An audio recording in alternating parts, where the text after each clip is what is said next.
What's up, everybody? I'm Katie. And I'm Morgan. And this is For Your Misinformation, a podcast dedicated to empowering women to become more politically engaged so we can act in our own best interest. Let us identify the problem and tell you what we're doing and what you can do to help solve it.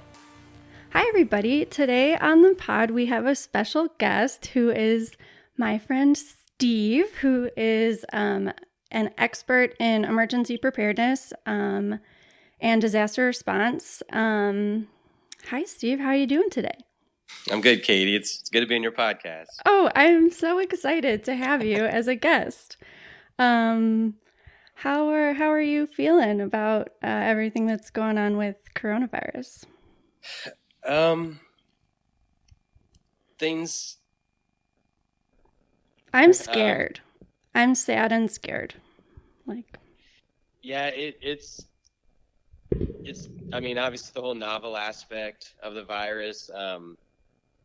Because usually coronaviruses don't rise to the level of emergency preparedness. Yeah, they don't cause such severe symptoms. Actually, do you want to explain a little bit about what?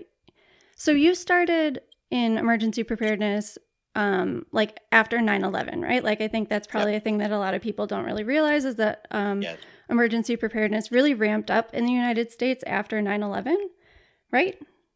Yeah. 9/11 kind of brought public health. It brought a lot of different disciplines into the emergency management field. Following 9/11 in October of that year was the anthrax letters, which very specifically led to my programs where we planned for dispensing medicine to the public within a very short period of time in case there's some sort of bioterrorism attack. Right. So following 2001, since from that point forward, and the last big public health emergency was H1N1 in 2009. So that's probably most comparable what's going on now to where we had a novel influenza, and we kind of like now, even though a flu vaccine can get produced much quicker than this coronavirus vaccine may be able to, but in the early stages of that public health emergency, it was a lot of education to the communities, non-pharmaceutical intervention, staying home when you're sick, wash your hands. Right. And that's really where we're at now with this. It's what's kind of scary and kind of I'm glad the media is doing what they're doing, but it's just the whole novel aspect of it. Because and I've had to get educated myself over the last couple of months that there are coronaviruses that exist all the time. Oh yeah, they're super common. You've probably, anybody listening to this has probably come in contact with some sort of a coronavirus that caused non-serious symptoms. Yep, exactly. And so it kind of just like a pandemic or a novel influenza virus. The scary part is that they don't know how bad this specific virus can be. Yeah. So we're still at that point where, the CDC, the World Health Organization, they're collecting information to determine because there's, even at this point, we are a couple months. We're behind the curve for sure. Yes. Yeah, exactly. Yeah. There's no sugarcoating it at this point. It's become immensely obvious this week, I think, to, I don't know, anybody who knows how to look at this kind of data. But okay, so let me give some pandemic 101 basics, and you can correct me if any of this is wrong. Okay. But basically public health is all about mitigating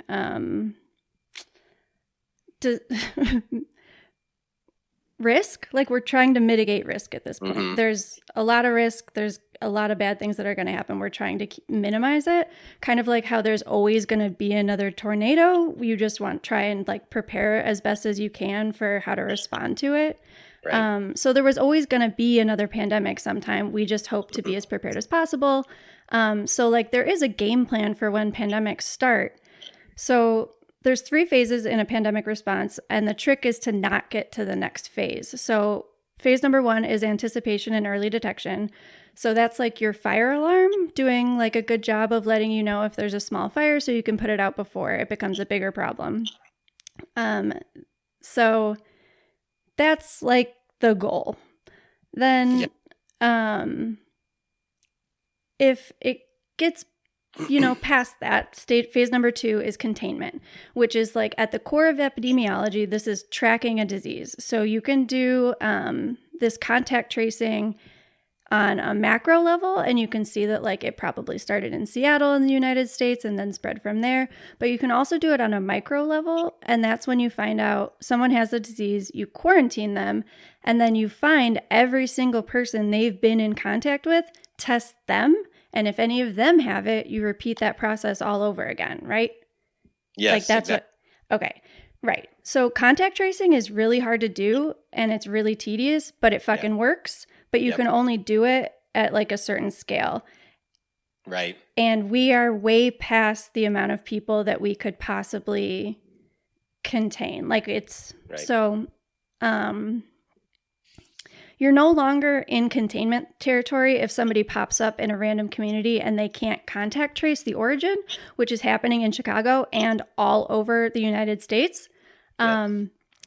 And this stage is like trying to put out a fire on house number 5 before it spreads to house number 6, kind of. Right. And then you get to mitigation, which is the phase that we're in right now.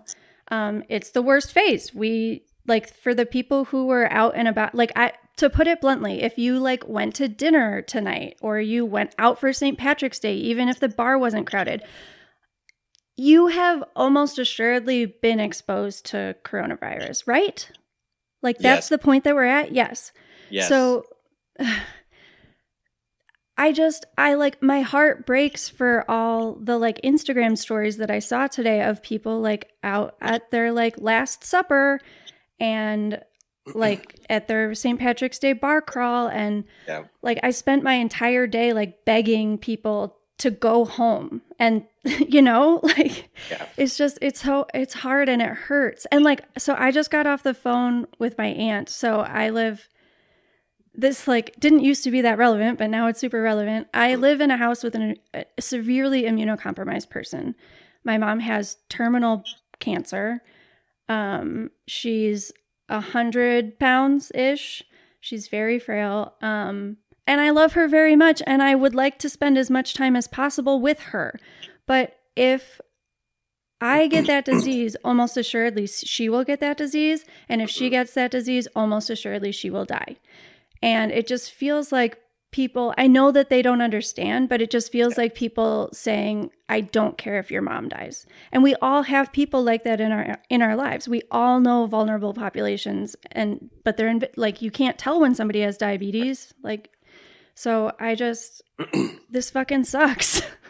No, it does. And I'm sorry for all those people, including yourself, Katie, that it has a personal reason, a personal connection to, I mean, everyone, because you're exactly right. I mean, we are spending billions of dollars to mitigate this pandemic. Yes. And no one can really look back and see what we're doing right now. It could have been necessary no matter what. Yeah. But if people would take, like, stay home when you're sick, wash your hands, stay away from other people who are sick, clean surfaces all the time. If you take a break from that, if you like quarantined all weekend and then you went to dinner, you basically didn't quarantine all weekend. No. Like what? So we'll talk about it later, but like those people should act from now. So we're recording this at almost 11 p.m. on Sunday night. I'm hoping that it'll come out on Monday because our wonderful producer Ben said that he wouldn't mind still working on this while the world ends, or at least it feels like it. So I don't know. Why was I talking about that? Do you remember? Well, I guess, and I'm not sure if this is exactly where you're going, Katie, but all of these, it doesn't help I mean, and I care about emergency management.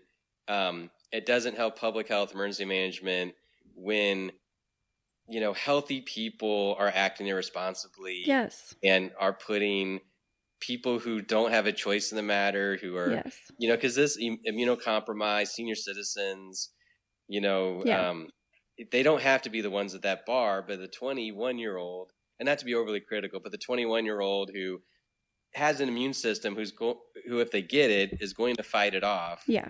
But they consequently go to the store, infect somebody else. Statistically, they will spread it to 2 to 3 people before they even know it.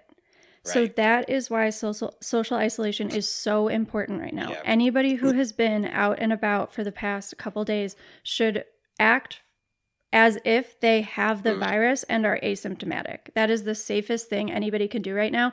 I don't want to like beat around the bush anymore. I spent all day like posting to my Instagram stories trying to explain how important this is.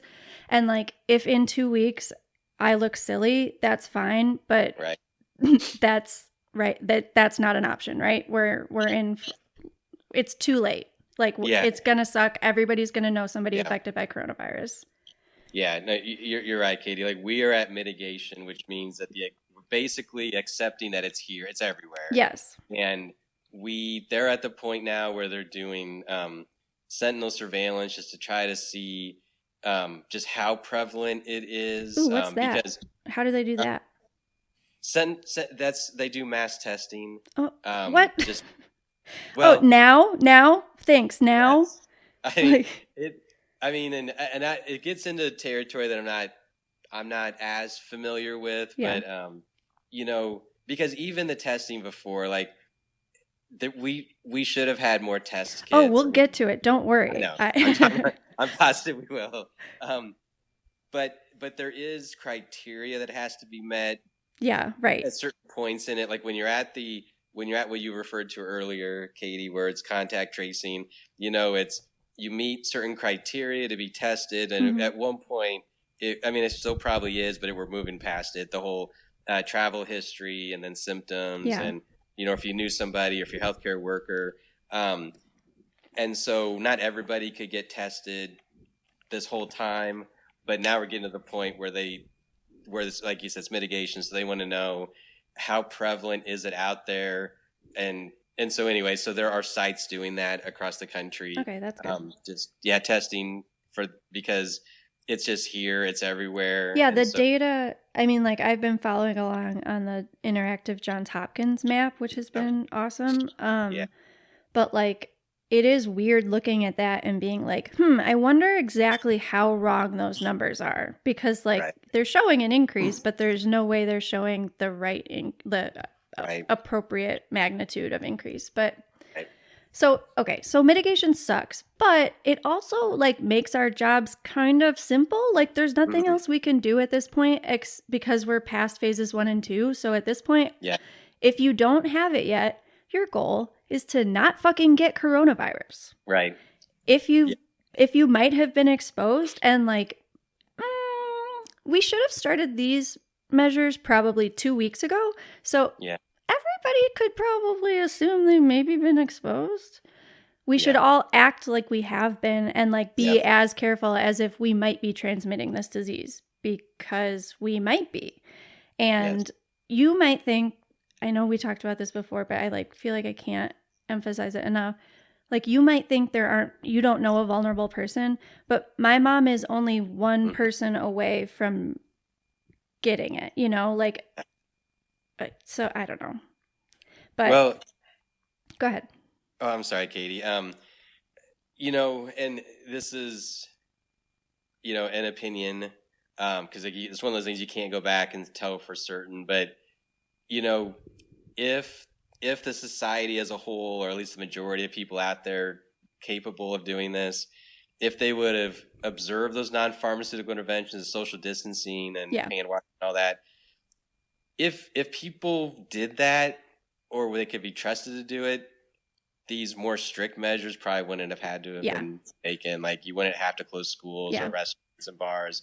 You can't undo any of that, but and that's why it's just, and to your point, Katie, it's still so very important, because if you pick up the virus, if somebody sneezes on a surface and you touch that surface and you have the virus, on your hands, I mean, if you don't, for the most part, if you don't touch your mouth, your eyes, your nose, but you wash your hands between touching that surface and then doing that, that's going to kill the virus. Yeah. So hand sanitizer. So my point is just that all of those steps that people should take every year to avoid spreading the flu virus. Yeah. You do that still, even though we're in mitigation. They're just extra important now. Yeah, exactly. Yeah. So yeah, I mean, that's all it comes down to now. If you've been out and socializing the past few days, the safest thing to do is assume you've been exposed and act according, if at all possible. Not like, oh, but I want to go grab a bite to eat, or what about I'm swiping on Bumble, or stop it. Just stop all of it. Just, it's too dangerous. I don't know. It's crazy. But that's just to say that, like, we're all only as healthy as the least healthy among us. So everyone should be this careful. Everyone knows someone who would probably die if they got the disease. So it's not just about whether you'll get it and you'll recover from it. Statistically, if you get it, you will give it to 2 to 3 people before you even realize that you have it. So yeah. Okay, cool. Can we talk about like the incident command system and like the national emergency response? And can you kind of give like an overview of that? Because that's why we would like Talk at Work, is because everybody at that organization was required to do training to know how to respond to a disaster like this, right? Right. So yep, exactly. My position within that structure was as public information officer. So it would have been my duty to be the liaison that drafted messages like from the public health community for the media, for like what the public would need to know in a situation like this, right? Yep. Which is why I'm fucking interviewing you, because people need to know shit. Okay, so can you give an example, like explain incident command a little bit, and then maybe we can try and piece together like what a competent emergency response would have looked like as opposed to like this federal government's emergency response?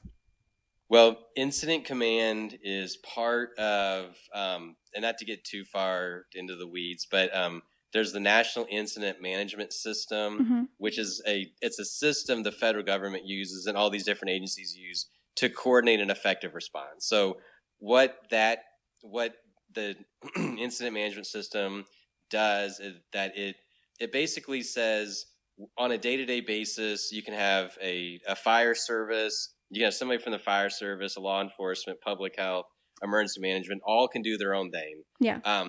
They can all have their own language. They can all have their own, command structures. But when you have to work together, when you have to have a coordinated response, they all have to speak the same language. And that's National Incident Management System. So the incident command system is part of that.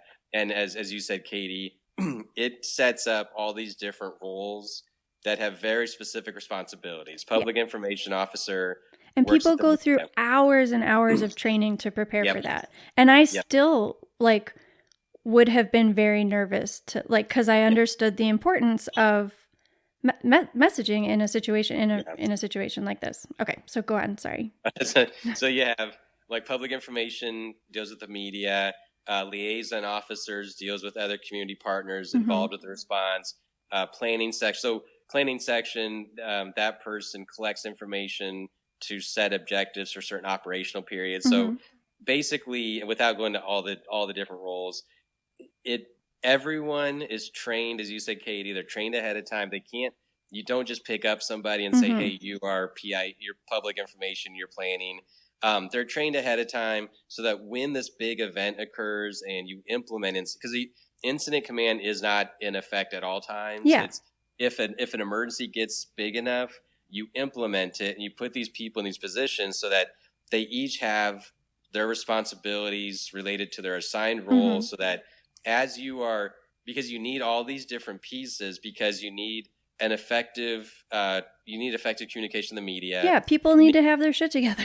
Exactly. You need every role in incident command has to be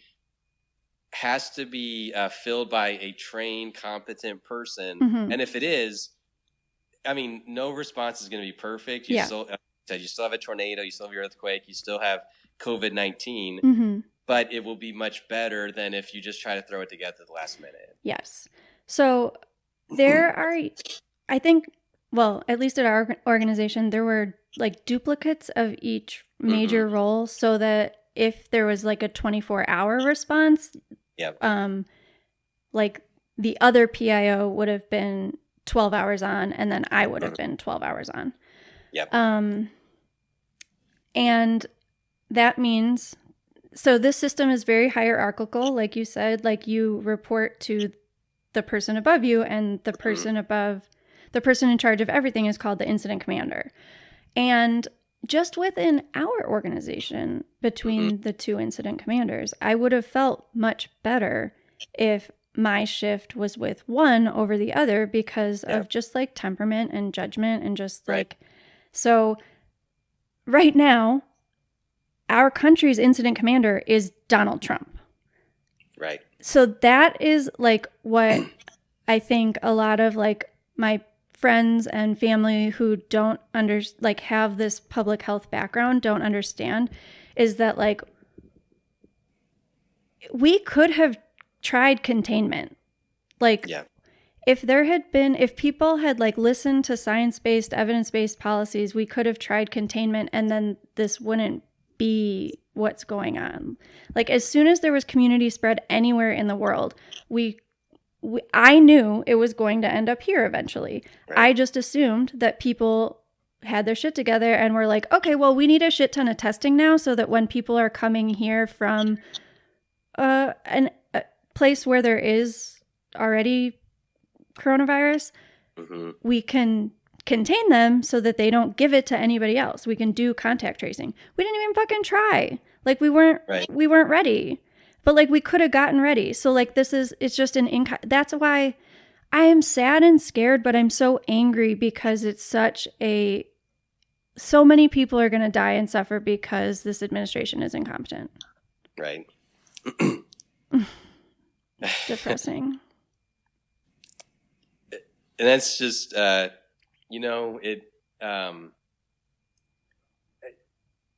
it's an illustration of how important funding, appropriate funding, and having the right expertise in the right places matters. Yes. It won't matter. Listen to science, listen to experts, because it fucking matters. Because otherwise you have like, you get it. Okay. So I know how important it is to not cause a panic. But I also don't want to undersell like how crucial these moments are. Like that's why, like, thank you for recording this at 11 p.m. when you have to work tomorrow, so that like we can I don't know, that the sooner this gets out, the better. Yeah. So now it's completely up to individual actions. Like check in on your people, make sure they understand how important this is. There's a pretty good chance that at least a couple listeners of this podcast who are listening right now will start showing symptoms in the next couple days. So what would that look like? That would be like a runny nose, a fever, it's cough. Yeah, cough. The main symptoms that have been associated with COVID-19 so far is cough, fever, and respiratory issues. Trouble like shortness of breath. Yeah. Yep.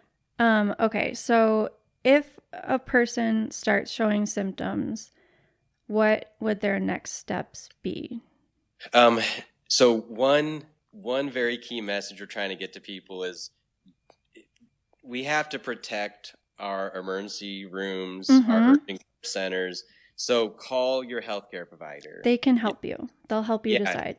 Exactly. Because the thing is, COVID-19 is a very, very serious illness, but there are other things out there. There's the flu is out. The flu is widespread right now. There's other coronaviruses. Mm-hmm. So you can be sick, but your healthcare provider, your normal physician can make an appointment with that person, talk to them over the phone. They may just want to do a screening with you by phone to see your travel history or what your symptoms are.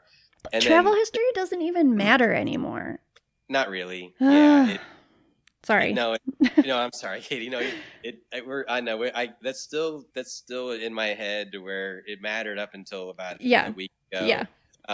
But your healthcare provider because they can request the test if they think it's necessary, because they should test for flu first. Yeah. And then run.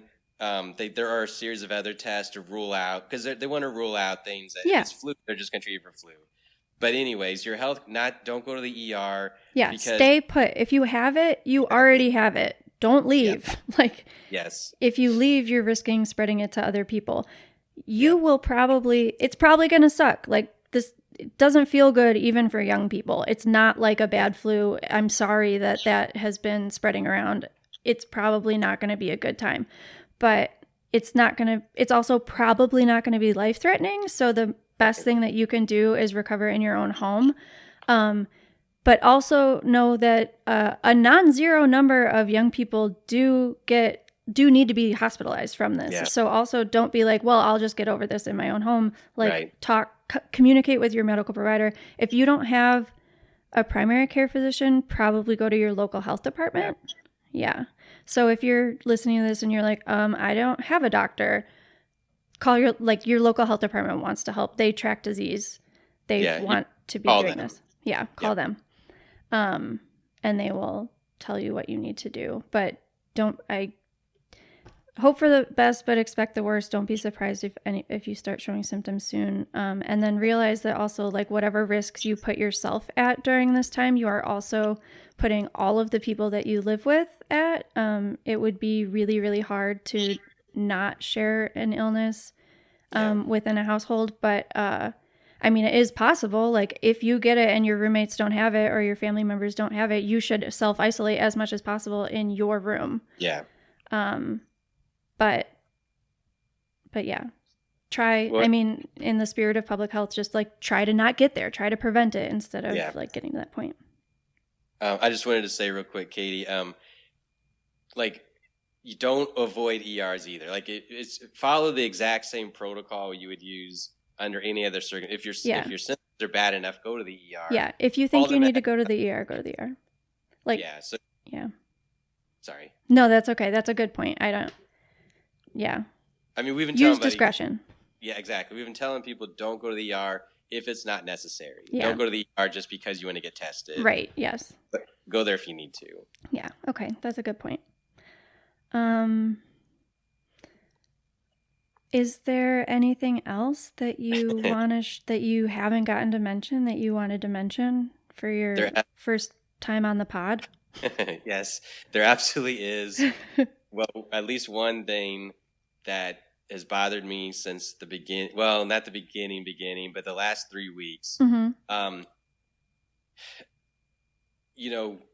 We, public health, the Centers for Disease Control and Prevention, the healthcare, we are going to make it through this. Mm-hmm. One, people need to stop hoarding masks. Yes. Don't wear masks in public unless you are sick. Yeah.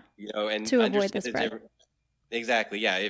If you are sick, you can put a surgical mask on. That'll help.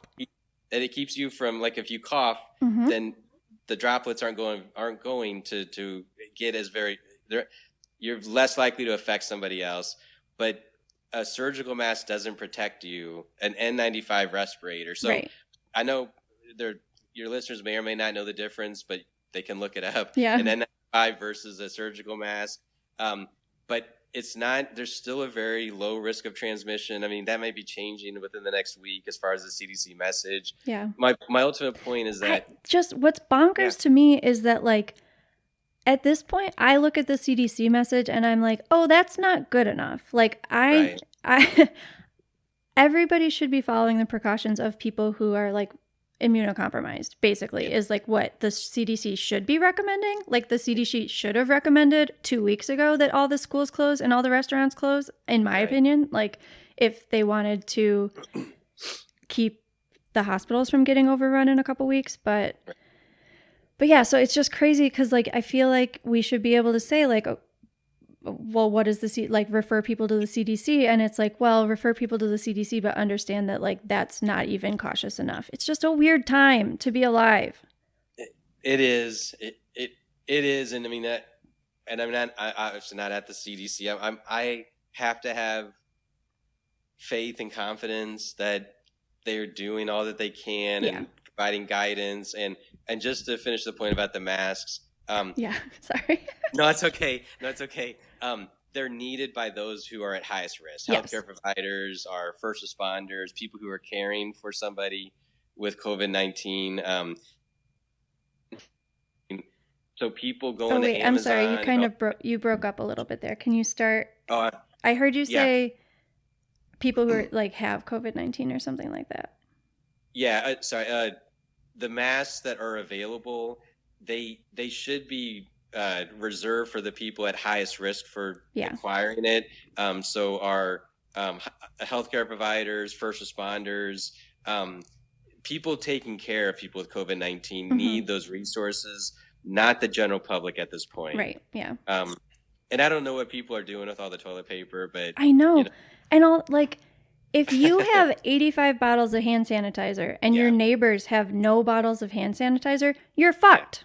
If you have one bottle of hand sanitizer and all your neighbors have one bottle of hand sanitizer, that's a great neighborhood. I want to live there. Yes. Like, people need to stop being so selfish. Yeah. Those are just my two messages I want to get out there. Yeah. I like it. Thank you. Do you have anything? Morgan and I usually try and end with something like happy. Do you have anything happy? I guess I am positive that this will not be this may not be happy enough, but that this won't be the event that ends society. Yeah. Like, we're going to have a weird couple weeks, like a really depressing, weird couple weeks. But yes. What have you been using to distract yourself from this? Anything fun there? Well, I was going to use baseball season, but no. Yeah. That's delayed now.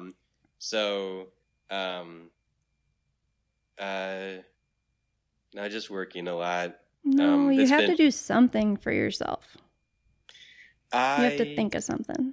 Well, I'm still preparing for fantasy baseball. I have my draft on Friday. That's so I'm still preparing for that. And I'm confident that the season will be delayed and not canceled. So I'm still looking forward to it. Yeah. Nice. What are you doing? Nothing. I legit am holed up in my house for probably at least a month. We have a dog, a cat, and then in the basement, we have a maternity ward with 9 kittens and their mom. So that has been a really, really nice distraction. I can just leave my phone up here, go in the basement and pet 9 kittens for a while. And then I'm like, okay, I'll keep trying. If everybody had 9 kittens in their basement, they'd be a lot happier. Yeah, for sure. Okay, well, thank you so much. Don't hang up the phone, but I am going to stop the recording. So yeah, thank you for talking to me. It was very nice to connect with somebody who understands what's going on and hear from, I don't know. And also you were the best coworker, and we talk a lot about shitty people like Kevin on the pod, and you're the opposite. So thanks. Well, thank you, Katie, for having me. Yeah. Okay. Well, stay safe. I'll talk to you later. You too. Thanks. Make sure you follow along on Instagram at FYMI Pod. Shout out to Hope Dye for the podcast art, and Kyle Dibdahl for the intro and outro music, and Ben Schlofelt for the audio production. Please subscribe to this podcast And if you like it, give us a rating and review. It makes it easier for other people to find us, and the more of us there are, the better. We come out with new episodes every Monday.